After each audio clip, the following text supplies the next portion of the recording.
Okay, here we go. Analyzing and interpreting functions.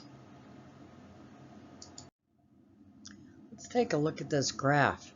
Is it a linear function? Think about the characteristics of a linear function that you learned in the last lesson.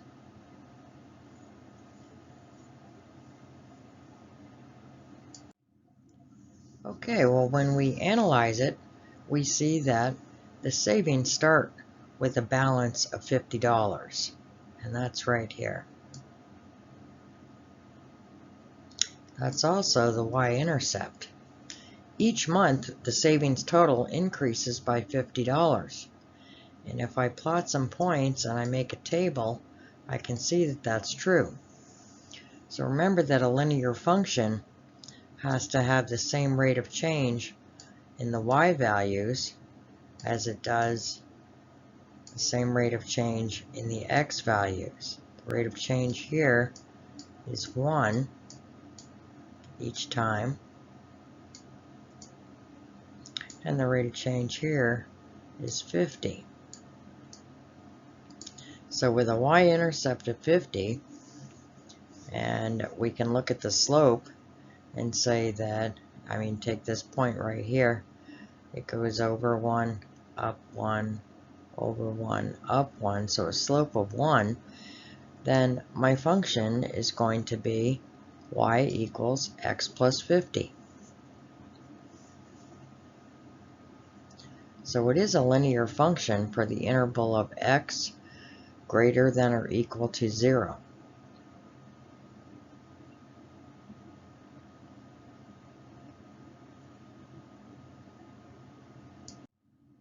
Let's take a look at this graph. What does it tell us? Well, it's a graph of the first flight of Harry's remote-controlled plane. And you can see that it starts at a 0 altitude, and it does appear to be rising. It's going up in altitude. And then it just stays the same. And then it's really decreasing. It actually seems to be going kind of fast. So we see that it is a linear function rising from the interval of x is 0 all the way to x is 6. So in that first 6 minutes. And y is equal to 10x would be our function. Now how do I say that's true? Well, if x is 1, y is 10. If x is 2, y is 20, etc. There is a linear function from the interval x equals 6 to x equals 8.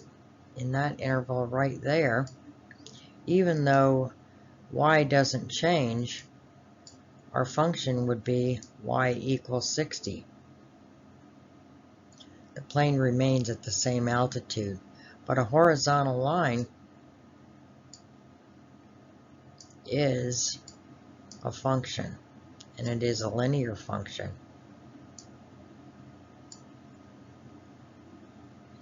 Now the plane starts losing altitude quickly at x is greater than 8. That's starting right here. And you can see it's losing altitude quite quickly.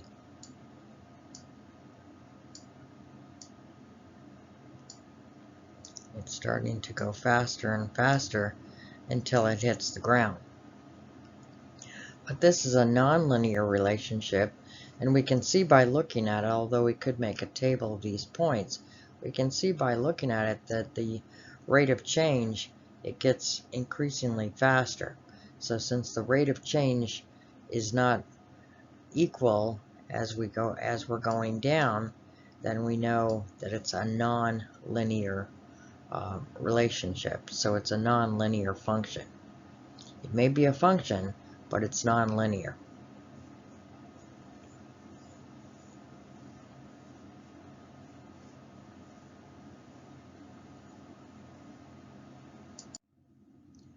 Okay, well that ends this very brief little video on analyzing functions and the graphs of the functions.